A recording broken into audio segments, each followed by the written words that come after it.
अपनात्मा एक बार एक दरोगा जी थानेदार घोड़ी पर बैठ के, जून का महीना, हरियाणा का स्थान, और अपने नगर से किसी गांव में जा रहा था। आगे एक किसान सिंचाई कर रहा था अरहट से, रहट से। एक कुआं होता है, रहट का कुआं होता है, कच्चे कुएं होते थे, और उसमें एक ऊपर पुली लगा लेते थे। उस पुली के ऊपर एक चैन, बहुत लंबी चैन डाल दिया करते जो नीचे पानी तक जाती थी, और चैन का बाल्टी बांध लिया करते थे, वेल्ड कर रखी होती थी, और जैसे कोल्हू चलाते हैं बैलों से, ऐसे उस रहट को घुमाया करते थे। तो वो पुली घूमती थी, नीचे से पानी भर के ऊपर आता था, और खेत में पानी सिंचाई के लिए वो बाल्टी खाली हो जाती थी, फिर नीचे से भर कर आती थी। तो वो ऐसा जुगाड़ हुआ करता कि उसमें शोर बहुत होता था।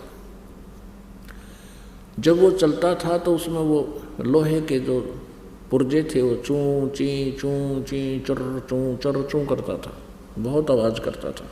अब थानेदार को प्यास लगी जोर की, और घोड़ी को भी प्यास लगी हुई, दोपहर का समय हो गया, 12-1 बजे का।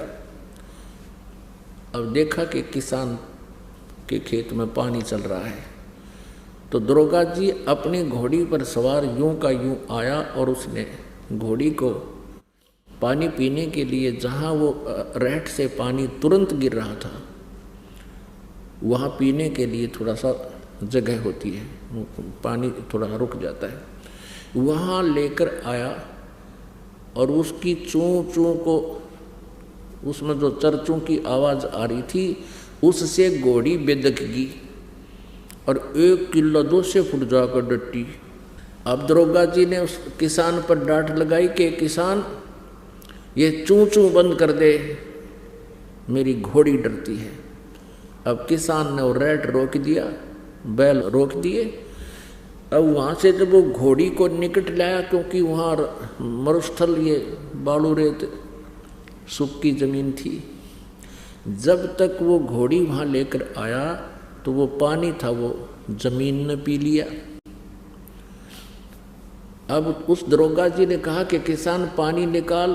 किसान ने बैल हाँक दिए, वह फिर चुर चूं हुई, घोड़ी फिर डांक मारेगी, 200 फुट फिर जाकर डटी। अब उस दरोगा जी ने फिर कहा किसान इस चूं चूं को बंद कर, उसने बैल रोक दिए, और फिर निकट लाया तो वह फिर जल नहीं, कहा जल निकाल, उसने फिर वो बैल हाँक दिया, चूं चूं करके घोड़ी फिर भाग गई। अब किसान कहने लगा दरोगा जी, जब पानी पीना आती चूं चूं में पीना पड़ेगा ना, दोनों मरोगे तुम।